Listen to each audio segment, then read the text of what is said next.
Now, Alyssa Iverson joins us near downtown. Alyssa, the big question that's on a lot of people's minds, are we any closer to a cause of this fire? Right, well, that is under investigation. They're getting a little closer, Adam, but there's still a long way to go. In fact, they first have to determine where the fire started before they can figure out the cause. But there is a point of interest where investigators are focusing. Let me show you. Over here, you can see where the building's all demolished. It started at this end of the building, and the crews have been working their way all the way down the long stretch of the building to the very end. You can see where that brick wall is still standing. I'm being told that that is an area where they're concentrating some investigation now, a possible point of origin. So investigators will be going through that area very carefully, looking for evidence.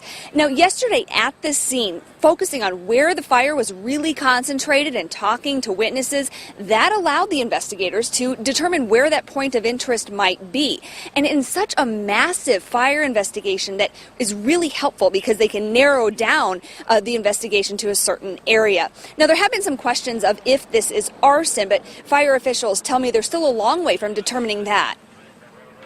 First off, they're gonna determine where the fire started. So they're gonna look for the origin, and then that is gonna focus their efforts on trying to determine a cause, and then that cause will point them in the direction of is the investigation concluded and ruled accidental, for example, or is there evidence that determines that there's going to be a criminal investigation and pursuit. Investigators have hundreds of photos that they took from the scene yesterday, the aftermath, the rubble, all of that part of the investigation as well. But this will be a long process, so it could be a while before we have some answers. Heather?